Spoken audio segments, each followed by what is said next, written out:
$4.6 billion, gone in a matter of weeks. The man who lost it wasn't reckless and he wasn't stupid. He had a Nobel Prize. He'd won it specifically for figuring out how financial markets actually work.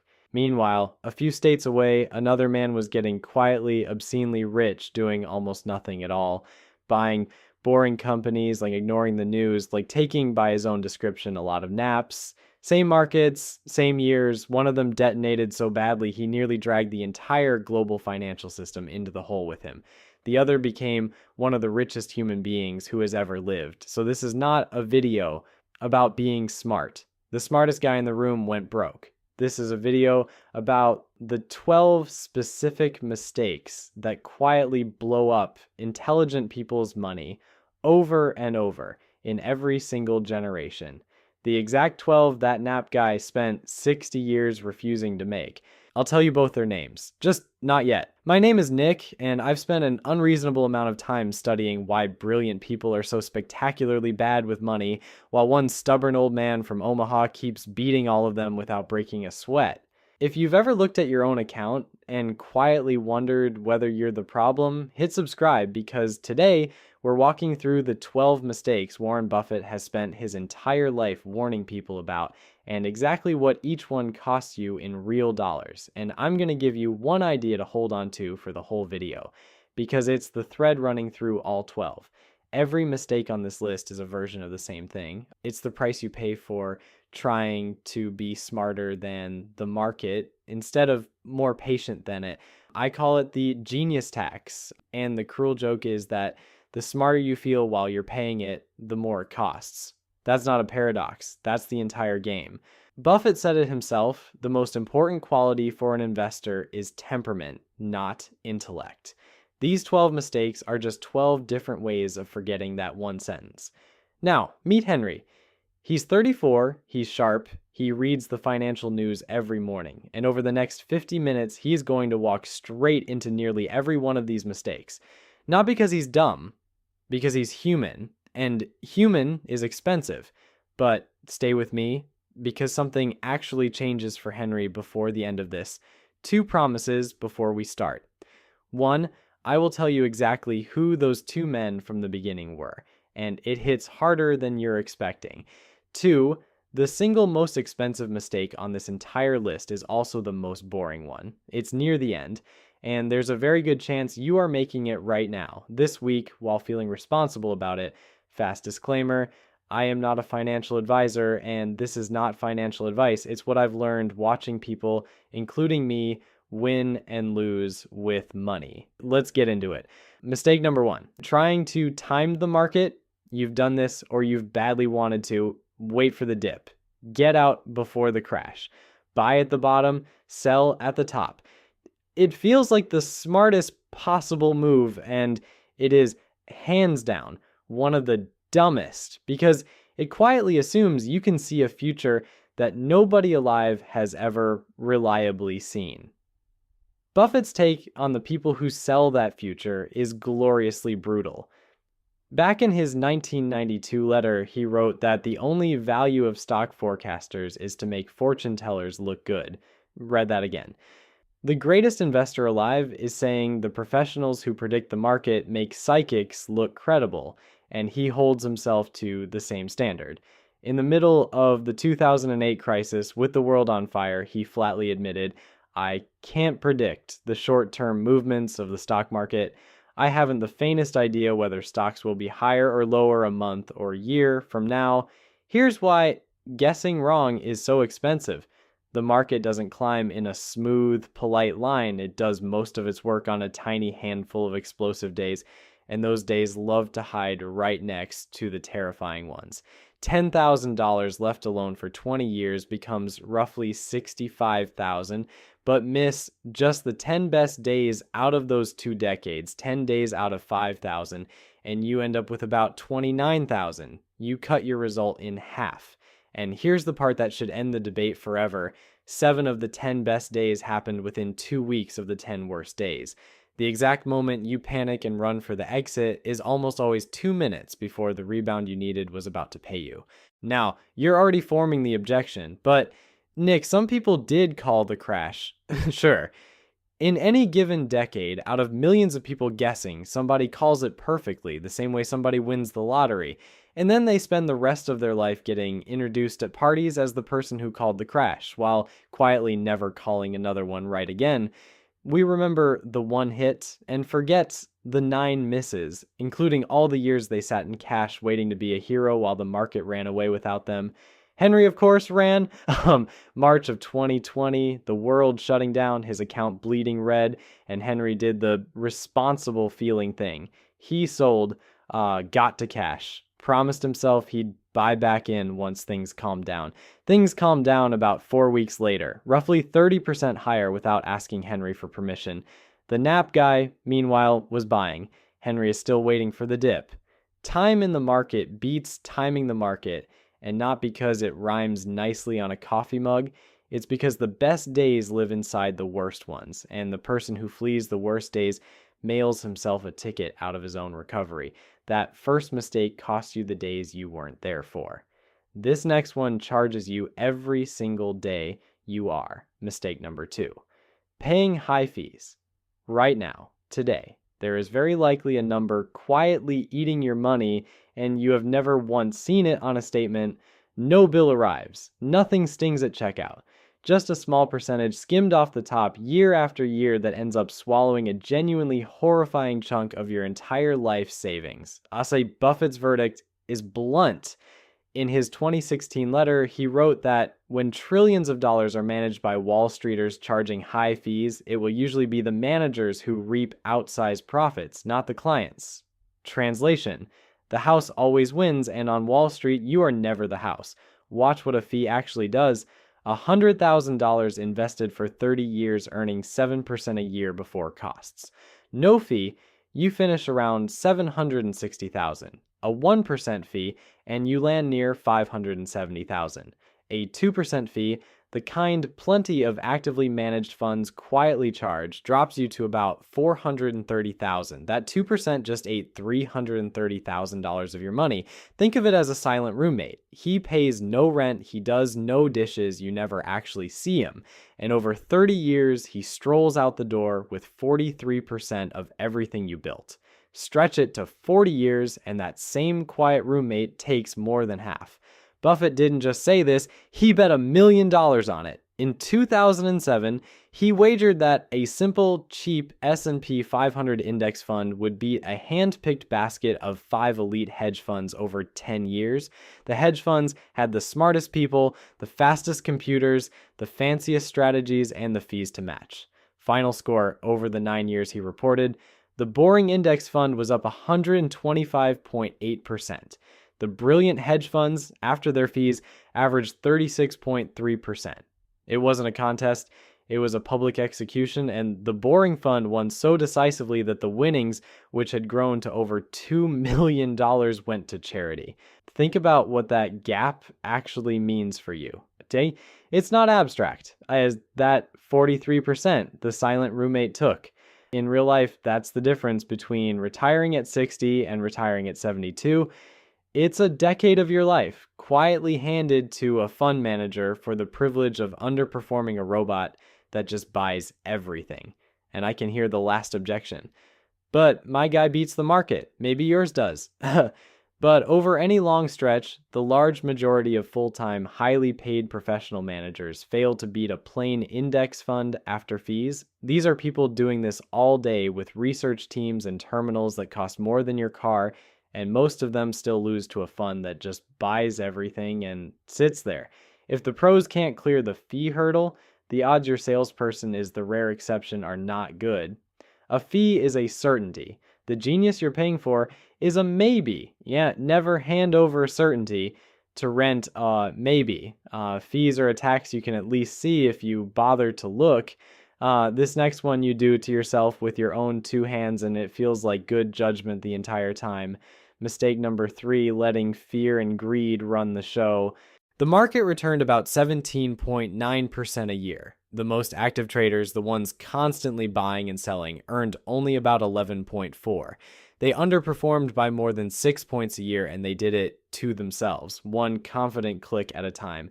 And that's before the hidden killer, taxes. Every time you sell a winner in a normal account, you can trigger a tax bill, while the patient investor lets that same money keep compounding untouched.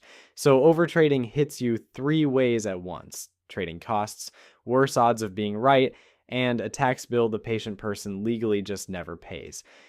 Henry checks his brokerage app at red lights the way you'd check a text from someone who might be about to break up with you.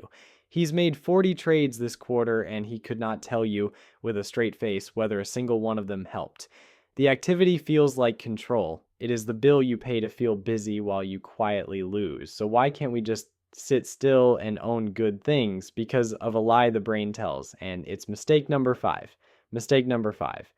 Investing in things you don't actually understand. You think you understand the companies you own. You almost certainly don't, and I can prove it in one sentence. Using the product is not understanding the business. Loving the coffee does not mean you understand the coffee company's margins, its debt, its competition, or what a rival could do to steal every customer it has. The gap between I like this and I understand this as a business is exactly where confident people lose money. Buffett built his whole career on a concept he calls the circle of competence. There are some businesses you genuinely understand and a vast ocean of ones you don't. And the job is not to make the circle huge, it's to know exactly where its edges are. In his 1996 letter, he wrote that the size of the circle isn't important, but knowing its boundaries is vital. And his definition of risk falls straight out of that. Risk comes from not knowing what you're doing. Now, here's the part that makes him worth trusting, because most gurus will never admit it. This rule cost him. He avoided technology for decades because it sat outside his circle. That discipline saved him from the dot-com explosion, yes. But it also meant he watched Amazon and Google become 2 of the greatest businesses in history from the sidelines.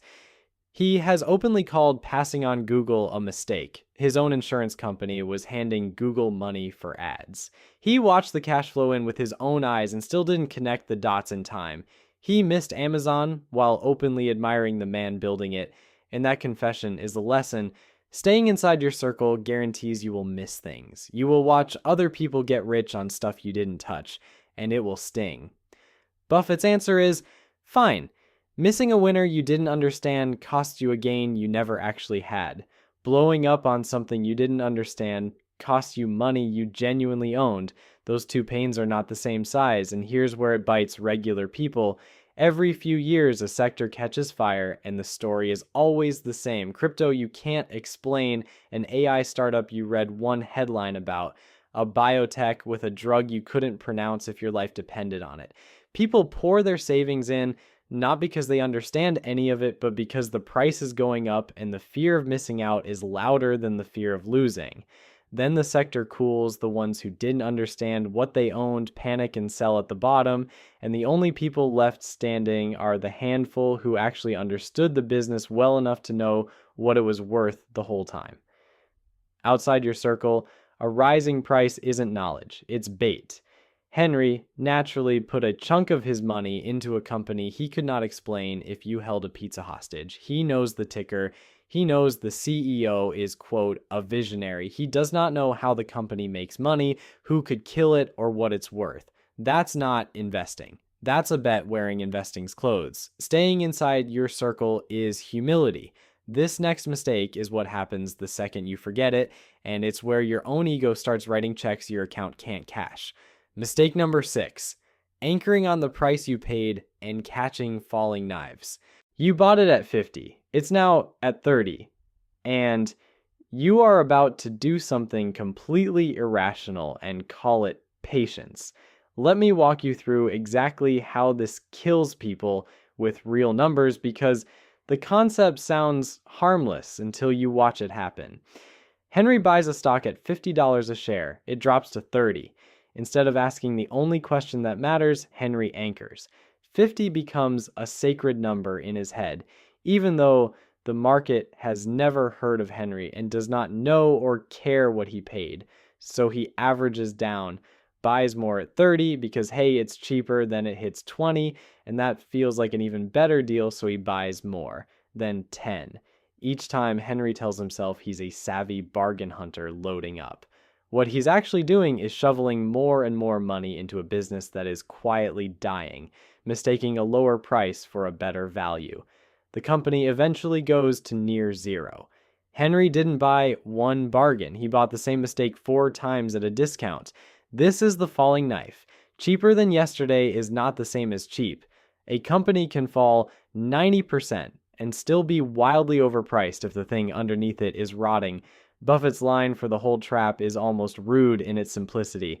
The most important thing to do if you find yourself in a hole is to stop digging. When the reason you bought something is gone, the move is to stop, not to keep shoveling because the dirt is on sale. Underneath all of it is what they call the sunk cost trap. The money you already put in is already at risk no matter what you do next.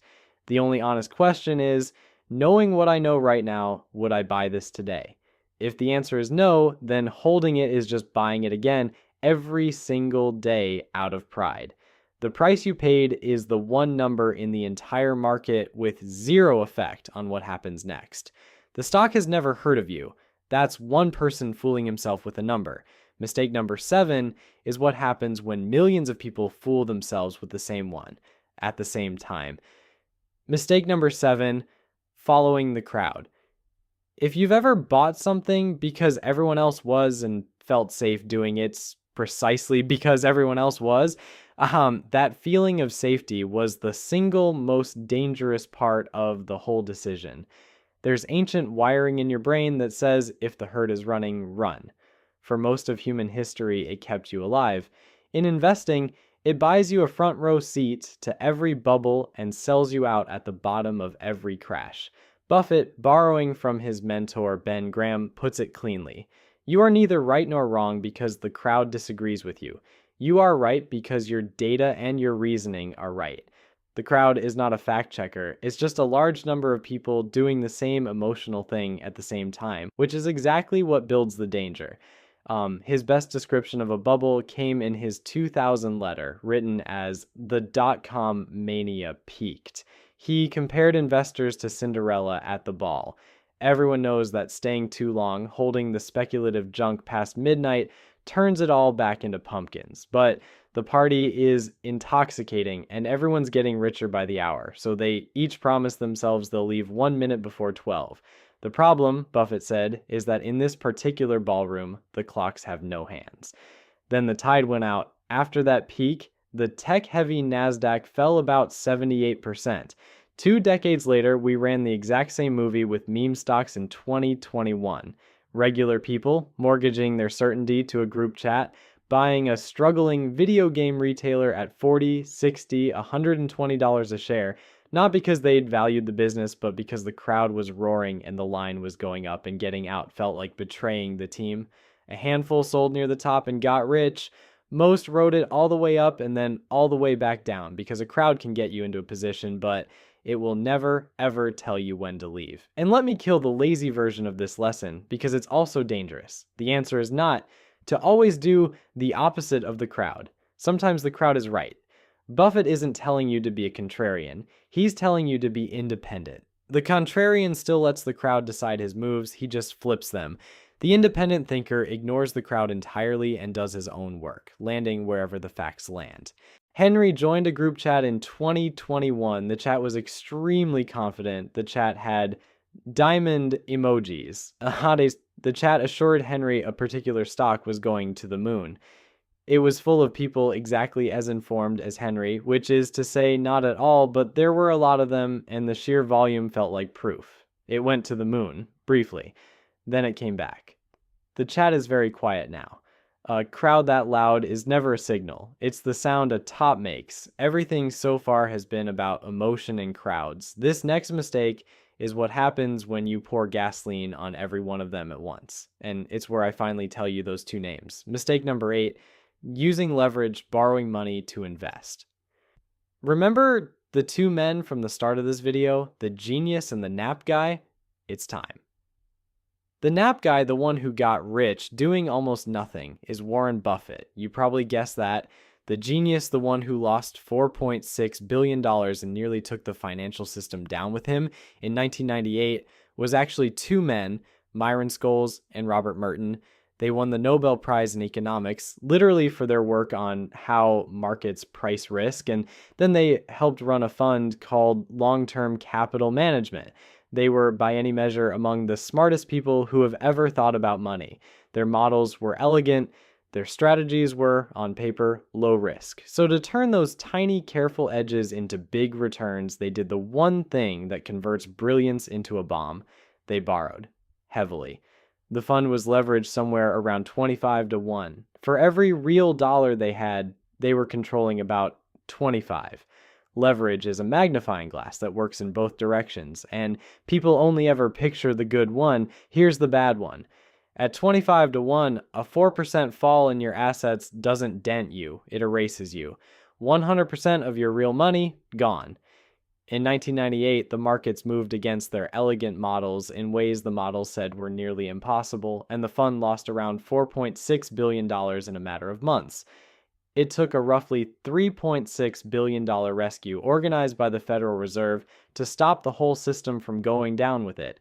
The nap guy, by the way, offered to buy the wreckage, then presumably went back to his nap. Buffett's eulogy for them should be tattooed on every investor's wrist. To make money they didn't have and didn't need, they risked what they did have and did need. And that's foolish. That is just plain foolish. They were already rich, already brilliant, already successful, and they risked all of it to squeeze out a little more with borrowed money. His partner, Charlie Munger, said it shorter. There are only 3 ways a smart person can go broke: liquor, ladies, and leverage. He noted he only added the first 2 because they started with the same letter.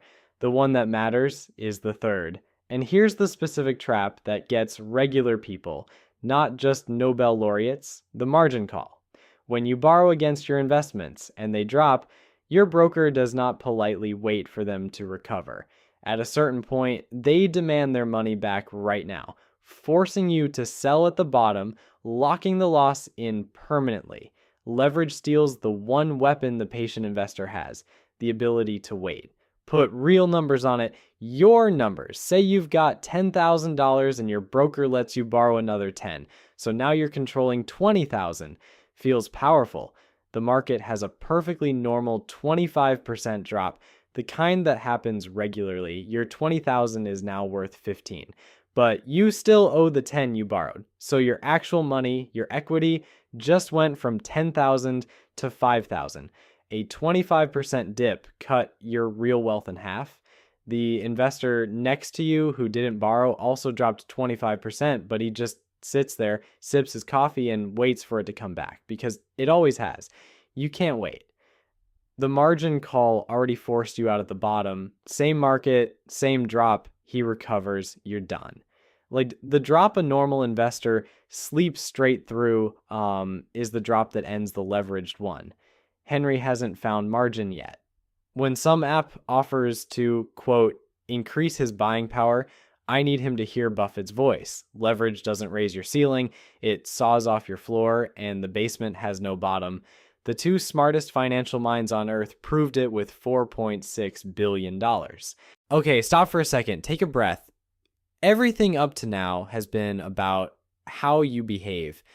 The last 4 mistakes are about something deeper, something underneath the behavior. They're about what you actually believe a stock is. And the first one is the belief Buffett built his entire fortune on top of. Mistake number 9, confusing price with value. You know the price of everything you own and the value of almost none of it. That's not an insult, and I can show you the difference in 30 seconds. Buffett's whole philosophy compresses into 7 words. Price is what you pay. Value is what you get. Those are 2 completely different things, and the entire game lives in the gap between them. Price is just the number flashing on the screen right now, set by millions of people's moods and fears and group chats. Value is what the underlying business is actually worth based on the cash it can throw off over its life. Sometimes price sits way below value, and that's your opportunity. Sometimes it floats way above, and that's the trap. So how do you think about value if not the price? Buffett treats a stock as a piece of a real business, not a flickering symbol. If a friend offered to sell you 10% of the laundromat down the street, you would not ask what the laundromat's price did this afternoon. You'd ask how much cash it brings in, whether that's growing, and what a fair price for that stream would be. That's it. That's value investing. A share of stock is exactly that, a small slice of a real business throwing off real cash. This is why Buffett can stay calm when a stock he owns falls 30%. If the value, the actual business, hasn't changed, then a falling price isn't a loss. It's a sale. The crowd sees the red number and feels fear. Buffett sees the same red number and reaches for his wallet. Same number, opposite reaction, and the entire difference is whether you're looking at price or value. He's careful to draw the line too. In his 2013 letter, he said, if your reason for buying is that you think the price will rise so you can sell it to someone else for more, you're not investing. You're speculating, you're betting on the next person's mood. Picture two stocks on the same day. Both are priced at $100. The first is a wonderful business growing its profits every year, and $100 is a fair, even cheap price for the cash it throws off. The second is a hyped up story with no profits, no plan, and a $100 price tag built entirely on the hope that some greater fool will pay $120 tomorrow. Same price. Wildly different value. The investor who only looks at price sees two identical $100 stocks. The investor who looks at value sees one bargain and one time bomb. The price tag told you nothing. It never does. Henry has never once calculated the value of anything he owns. He knows every price to the penny and not a single value. He could tell you what his portfolio is worth this exact second and would have no idea what any of it should be worth. He's been staring at the price tag so hard, he forgot to ask what's inside the box. Price is what other people are feeling today. Value is what you actually own. Confuse the two, and the market will toss you around like a cork for the rest of your life. Even people who get that right still throw the whole thing away with mistake number 10. And this is the one that feels the most like discipline while quietly costing the most. Mistake number 10, selling your winners too early and underestimating time. The most expensive thing you will ever do to your money is sell something great because it went up, and it will feel like the responsible adult move every time. You buy a wonderful company. It rises 50%. You sell because taking profit is smart, right? You locked in a win, except you just amputated the future. The entire point of a great compounding machine is that you let it run for decades and you just yanked it out of the ground to admire the roots. Buffett's stance is the most patient sentence in all of finance. Asked his ideal holding period, he said, "Our favorite holding period is forever. Not until it doubles, not until you get nervous, forever, as long as the business stays great." And the line often pinned on him captures why. The stock market is a device for transferring money from the impatient to the patient. Every time an impatient person sells a great company early, a patient person is on the other side, happily collecting the decades of growth the seller handed over. Here's the part people violently underestimate. Compounding is not a straight line. It's a curve that looks nearly flat for years, then goes vertical. And most people quit during the flat part. $10,000 at 10% a year. After 30 years, about $174,000. Leave it 10 more, and it's roughly $452,000. The account more than doubled in the final 10 years alone. More than 60% of your entire ending wealth shows up in the last decade. So if you quit early, if you get impatient at year 15 when it feels slow, you don't lose a little. You lose the whole explosion. You did all the boring disciplined waiting and then walked out of the theater right before the movie got good.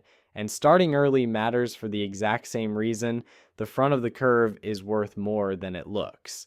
Take two people. One invests $10,000 at age 25 and never adds another cent. The other waits until 35 and does the same. At 65, the early one has nearly double what the late one has off the identical 10 grand. 10 years of doing nothing at the start beat the second person entirely. The single most powerful variable in building wealth is not the size of your paycheck, it's time, and it's the one ingredient you can never buy more of later. And here's the part nobody tells you about: those flat, boring years, the ones where it feels like nothing is happening and quitting starts to feel reasonable. Those are the most valuable years you will ever have, and you only understand why in hindsight. Every unremarkable monthly contribution you make during the flat stretch is buying shares at the cheapest prices you will ever see again. Those early, boring, cheap shares are the exact ones doing the heaviest lifting decades later when the curve finally goes vertical. The person who quits at year 12 because it, quote, isn't working, isn't escaping a dud. He's firing himself the year before his promotion, selling the cheapest shares he'll ever own to whoever had the patience to keep buying them. The boredom isn't a sign the plan is broken. The boredom is the plan. It's the entry fee, paid quietly up front, for a payoff that arrives all at once at the end. Buffett didn't have a secret the rest of us don't. He just sat in the boring part longer than anyone else was willing to. So, when your account feels stuck, when the gains look insulting and the urge to do something, anything, gets loud, understand what that feeling actually is. It isn't failure. It's the sound of the engine warming up. And I know the rebuttal because it sounds so reasonable, but Nick, you can't go broke taking a profit. Actually, you can. You just go broke slowly and politely. When you sell a winner, you now have to be right twice. Right about when to sell and right about where to put the money next. Most people fire their best company and rotate into something worse because the winner already, quote, had its run. You just laid off your top performer to hand the job to a stranger. Buffett is the living proof. Well over 90% of his entire fortune was earned after his 60th birthday. Not because he got smarter at 60, because that's when the curve he'd patiently ridden since childhood finally went vertical. He didn't get rich quick. He got rich slow, and then all at once. And here finally is where something shifts for Henry. For the first time in his investing life, Henry looks at a winner that's up 50%, feels the old itch to sell and lock it in, and doesn't. He just lets it run. Yeah, it's one small decision. It is also the first time he's ever stopped paying the genius tax, and it won't be the last. Now I want to pause for 1 second because the question I get more than any other in the comments isn't actually about Buffett. It's some version of, Nick, how do you actually make these videos? The research, the writing, the faceless setup, the whole thing. So I built a proper place to answer that. We've got a school community where I walk you through step by step exactly how to build a faceless YouTube channel like this one in a niche as evergreen as personal finance. The research process I actually use, how the scripts get structured to hold attention for 50 minutes, how the faceless production works behind the scenes, and how these channels get monetized once they're rolling. It runs on the same patient, compounding logic we just spent 5 minutes on, only pointed at a skill instead of a stock. The link's in the description if that's something you've been circling. No pressure at all. It'll be there when you're ready. Now, back to it, because mistake 11 is the one where even Buffett's own advice seems to contradict itself. Mistake number 11, getting diversification wrong in both directions at once. Quick gut check before this one, and be honest with yourself, nobody's watching. Of everything you own right now, how many of those positions could you actually defend out loud? Not the ticker, the business, why it makes money, who could take that money away, and roughly what it's worth. If the honest answer is most of them, none, then this next mistake is already happening in your account. And Buffett has a fix for exactly your situation.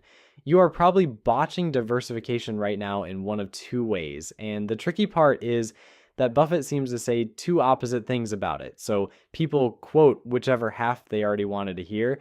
Let me untangle it because it's actually one clean idea, half one. Buffett is famously against over-diversifying for people who do the work. He said diversification is protection against ignorance. And it makes little sense if you know what you're doing. His point is that if you've genuinely found a handful of wonderful businesses you deeply understand, spreading your money across 50 mediocre ones just to feel safe only waters down your best ideas. He runs Berkshire with enormous concentration. At one point, a single company, Apple, made up a huge slice of his entire stock portfolio. That wasn't an accident. That was conviction. Have to, and this is the part people conveniently forget. For nearly everyone else, his advice is the exact opposite. He has said over and over that the average person, the one who is never going to analyze businesses for a living, should just buy a low-cost S&P 500 index fund and basically never touch it. He's so serious about it, he put it in his own will. He instructed that after he's gone, the money for his wife should go 90% into a very low-cost S&P 500 index fund and 10% into short-term government bonds. He even named Vanguard. So which is it, Warren? Concentrate or diversify? And the answer is, it depends entirely on which person you are. It's not a contradiction. It's the circle of competence from mistake 5, pointed at your own portfolio.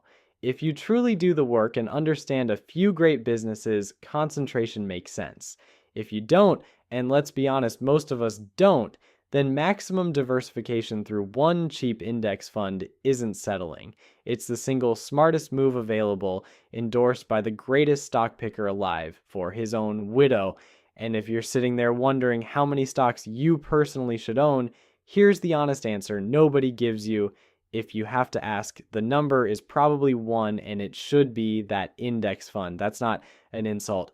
That's freedom, and it's permission to go live your actual life instead of staring at tickers. The real mistake then is mismatching your strategy to your actual knowledge, and this finally is where Henry does the second smart thing of his life. Having held his winner, he looks at the 3 random stocks he still can't explain, the ones giving him all the risk of concentration and none of the understanding that's supposed to justify it, and he does the humble thing.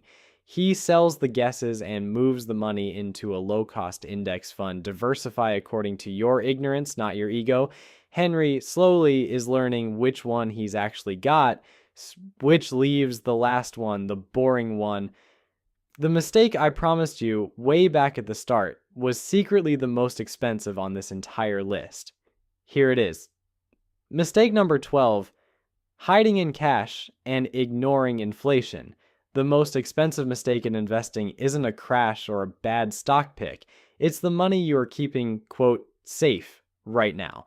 After 50 minutes of crashes and bubbles and Nobel laureates blowing themselves up, a lot of people land on what feels like the wise conclusion. Forget all of it, I'll just keep my money in cash where it can't drop. And that is the one mistake on this list that disguises itself as caution while quietly robbing you the entire time. Here's what's not on the savings account brochure. Cash is not stable. The number stays the same while its power to actually buy things shrinks every single year, eaten alive by inflation. So Buffett has been screaming about this for almost 50 years. Back in a 1977 essay, he called inflation a tax, and not a small one. A far more devastating tax, he wrote, than anything that has been enacted by our legislatures. A tax nobody votes for, that appears on no statement, that quietly takes a slice of your money every year for the crime of holding it. At a normal 3% inflation, a dollar loses almost half its buying power over 20 years. So that $100,000 you proudly stuffed somewhere safe and left untouched still says $100,000 on the screen in 20 years, but it buys, what about 55,000 buys today? It didn't crash. Nothing dramatic ever happened. It just bled out one boring year at a time while you congratulated yourself for being responsible.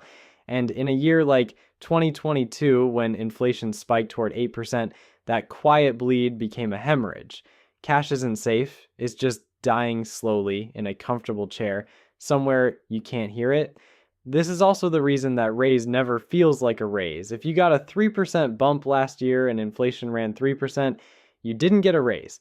You got a polite note thanking you for running in place. To actually get ahead, Your money has to grow faster than inflation eats, and the only things that have reliably done that over decades are ownership, stocks, businesses, real assets, the productive stuff Buffett spent his whole life buying.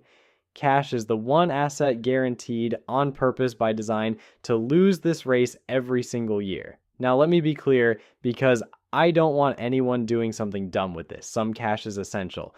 You need an emergency fund, money you can grab the instant the car dies or the job vanishes, and that absolutely belongs in cash, stable, and ready. That's not the mistake. The mistake is parking your long-term wealth, money you won't touch for 10, 20, 30 years in cash because the market feels scary.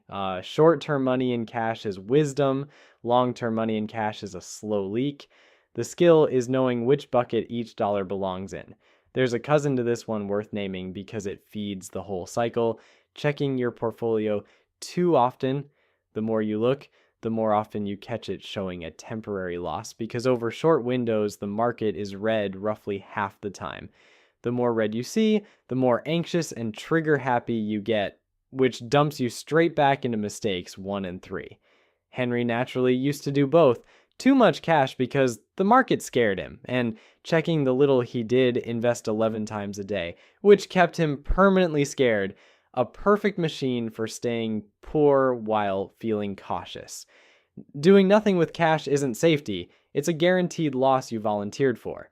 So there's the 12. Timing the market, paying high fees, letting fear and greed drive, overtrading, drifting outside your circle, anchoring on the price you paid, following the crowd, using leverage, confusing price with value, selling winners too early, botching diversification, and hiding in cash. Now notice what is not on that list. There's no mistake called not being smart enough. There's no mistake called bad at math. Scholes and Merton had Nobel Prizes and still detonated. Every one of these 12 is the genius tax, the price you pay for trying to outsmart the market instead of outlast it. The cure was never a higher IQ, it was temperament, patience, humility, and the nerve to do nothing while everyone around you is screaming to do something.